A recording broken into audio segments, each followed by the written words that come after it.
If you've seen the thumbnail, you're probably wondering what the hell is this. So this is the mini peanut jig, and this is by Intelligent Fixings. So what does it actually do?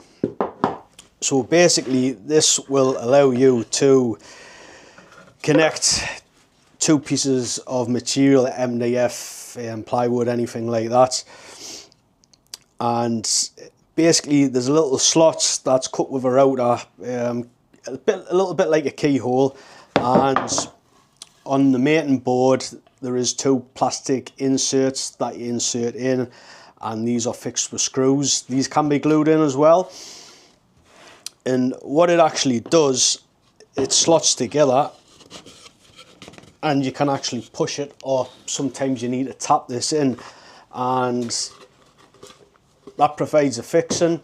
So the good thing about this is that there's no clamps needed, and you can actually take this joint apart a number of times. I'm not sure I'm not sure how many times you would be able to take this apart. This would depend on the material itself. It is quite good in the fact that you don't have to have any clamps, and you don't have to have anything lined up when you come to put the thing together, which is really cool. A good application for this would be putting carcasses together off-site in a workshop, which I'm actually doing. So at the moment I'm currently building some built-in wardrobes. I'm obviously building them off-site, taking them to site, and then fitting them. So this comes in really handy. You're able to make everything here, take it to site, and everything just slots together, taps together. If I choose to, I can glue it up. So there's no screws needed, no alignment tools or anything like that, which is really cool. This comes in a little bag. The starter kit you get the jig itself. You get two of these gravity pins, the middle insert, and a drill bit, a couple of Allen keys. And basically how this goes together is that there is the fence portion and the top portion where you'll use to route and drill, and this just screws together. This is really quick to set up. I am going to give you a demo, then I'm going to get into a few things that I'm not liking about this little jig. To set the router depth, what we're going to do is use this center portion of the jig, and you will put this onto your router, make contact, lock your router off. Once we are happy with the height, just gonna drop this depth stop down, lock that off. And now we have our depth stop set. One thing I did forget to mention is that this will actually cut slots to receive loose tenons, much like a domino, just obviously not quite as quick. And you can also use this to do pin joinery or dowel joinery. This system can also be used on 45-degree miter cuts, so maybe if you're making some sort of a waterfall table, something like that, you can actually set this up so it will cut at 45 degrees. Obviously on the underside this is cut to 45 degrees, so you would just basically turn the whole fence round and the whole thing would sit to marry up to a cut that's at 45 degrees, allowing you to you know, basically put the peanuts in.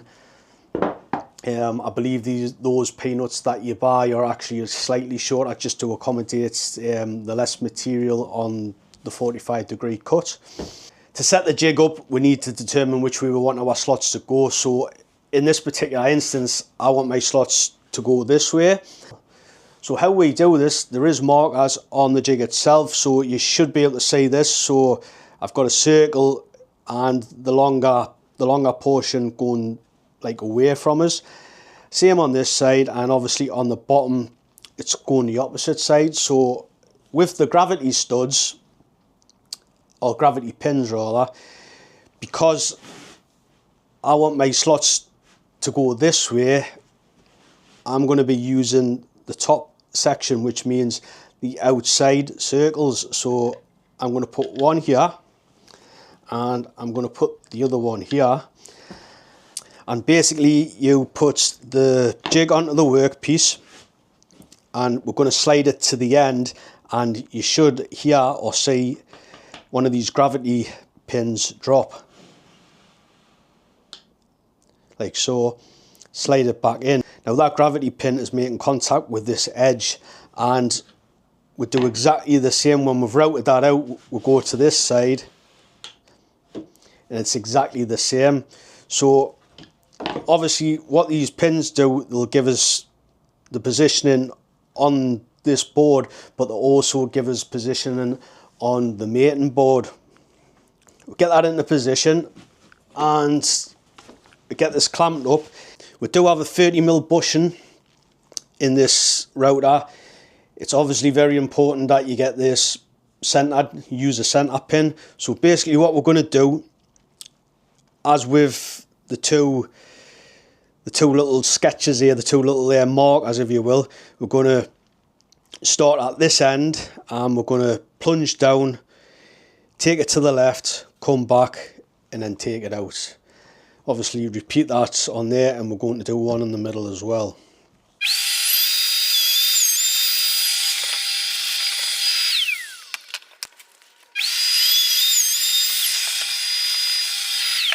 Now I'm ready to put the male portion in, and how we do this is that because we've turned the jig around, we do actually have to swap the pins. So same again, you'll be able to see, because I've turned the whole jig around, the pins are on the opposite side, so the two pins actually need to step this way. So I'm going to step them over first, and same as before, what I'm going to do is put a mark in for the centre,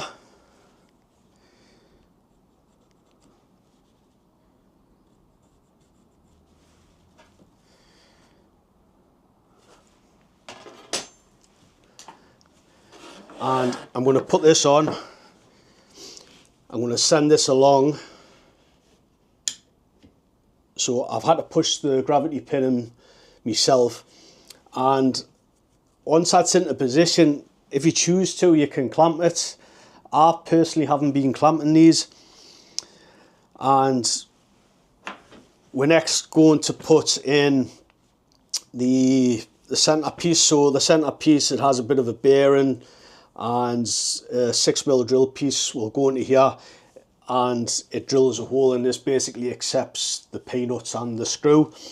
So we'll get that into position. Same thing as well, this is actually offset, so this is more closer to the left side, and that's the way it wants to be, because all my slots have been routed from right to left, so this needs to correspond with that. Obviously the pins are set closer to the left, and this needs to be orientated that way, because if I orientate it the other way, when I put this together, it's not going to line up. So it's something to bear in mind if you do get one of these, to basically keep an eye on it, or at least I've got to keep an eye on it.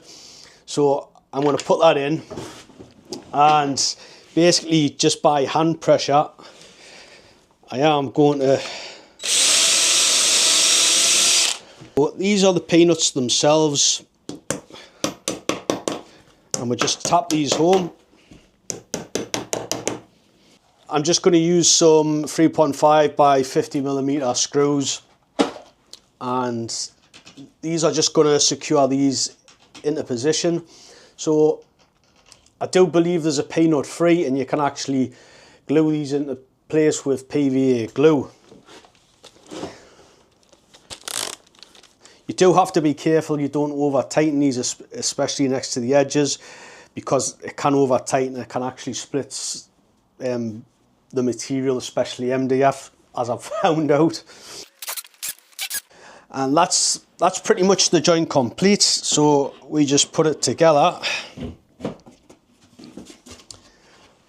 and I'm going to give it a little tap.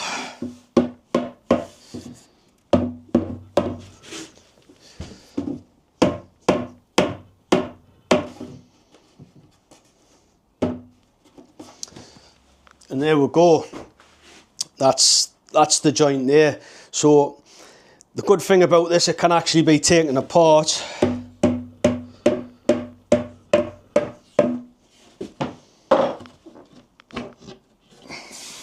On the surface, it does actually look like a pretty good system, and this is the second time I've used it on one of the bigger projects. I think I do like this over a loose tenon system, although I think a loose tenon system is going to be stronger, and cutting the loose tenons is obviously going to be quicker with something like a domino. But this cost us, I think this was about £219 all told with like the little starter kit, whereas I don't know, I'm not sure what a domino costs these days, but it's quite expensive. I did want to go over a couple of things I don't like about this. So the first thing I noticed straight away are the gravity pins.